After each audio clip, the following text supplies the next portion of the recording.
Reports on Saturday early morning in the Africa country of Tanzania indicated that thousands of youths in the country have continued mass protest in the Tanzania capital city of Dodoma, also simultaneously in the country former capital city of Dar es Salaam, which remains the country's largest city and its main economic hub, while streets in Mwanza, Mbeya, and Arusha have remained occupied by the aggrieved youths who the major opposition political party, Chama, claimed have been shot at, and over 700 of them have been killed by security operatives since the violent protest erupted in the country on Wednesday over the 2025 presidential election allegedly marred by corrupt practices.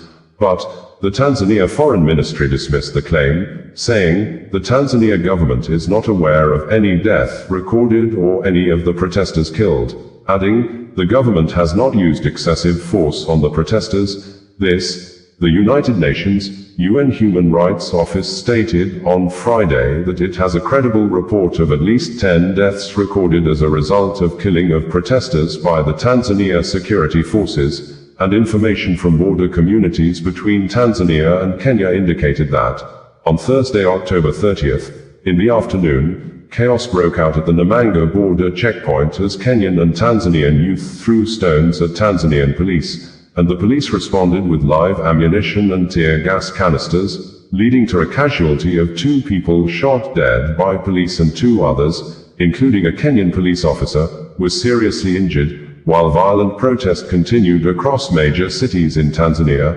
President Samia Suluhu Hassan of Chama Mapinduzi, CCM political party was declared winner, and the electoral body announced on Saturday early morning that the president secured a re-election figure of 97.66% of the votes, which represents 31,913,866 ballots.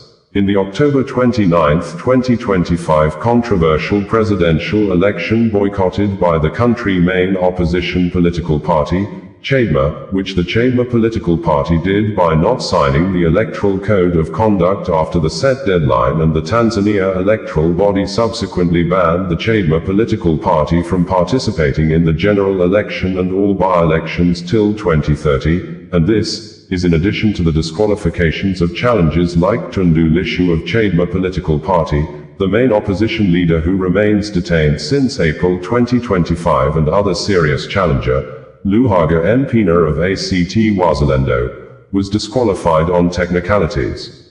The final result showed Hassan 97.1 and 66% of the vote, dominating every constituency, the Electoral Commission announced on state television. A quick swearing-in ceremony would take place on Saturday, the state TV said. On Friday there were reports that the Tanzanian president, Samia Suluhu Hassan, left her private residence in Zanzibar in a military chopper, and some local media reported on Saturday morning that her whereabouts had remained unknown. Demonstrations erupted on Wednesday in Dar es Salaam, a city of more than 7 million people, after disputed and chaotic elections that saw the 2 main opposition parties barred from participating. Protests over the disputed Tanzania election entered the 4th day on Saturday, with the protesters defying military deployment. Massive crowds earlier on Thursday gathered at the Dar es Salaam International Airport in Tanzania, apparently to prevent members of the political elites from fleeing the country. It was gathered that, in Dar es Salaam, a 6 p.m. curfew was announced after protesters in neighborhoods such as Kamara and Ubungo set a bus and a gas station on fire. Local media also reported unrest in Magomeni, Kinondoni, and Tandale, while polling stations were vandalized in parts of Arusha and Mbeya. Internet watchdog group NetBlocks confirmed a nationwide internet disruption as the unrest spread. President Hassan is seeking her first full elected term after succeeding John Magufuli, who died in 2021. 16 smaller opposition candidates also appeared on the ballot.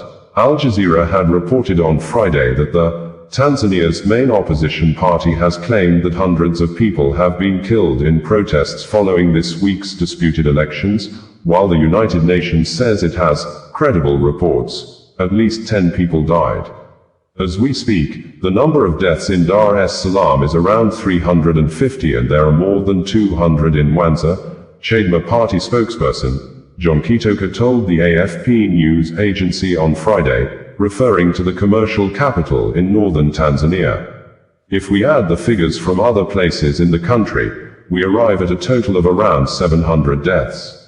Chadema said its members had toured hospitals across the country to reach the figure.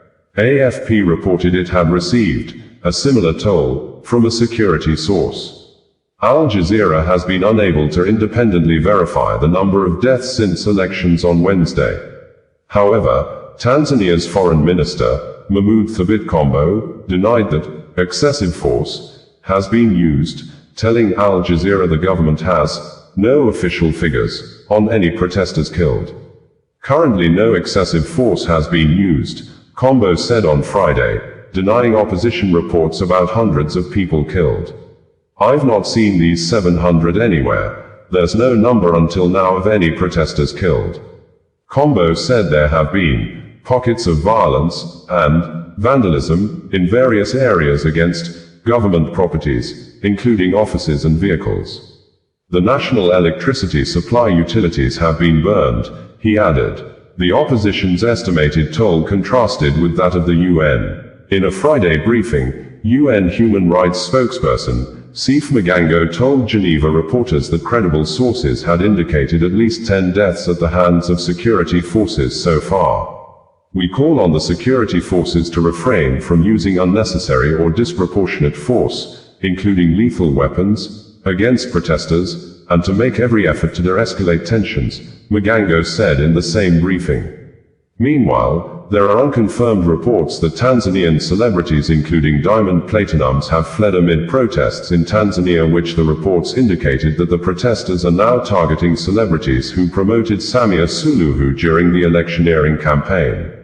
This, the British government through the Foreign, Commonwealth and Development Office, FCDO, has advised that Arusha Airport and Kilimanjaro International Airport are closed, and that most international flights to and from Julius Nyerere International Airport in Dar es Salaam have been cancelled due to ongoing political unrest and a strict curfew in Tanzania. Bringing you the news in a more digital way.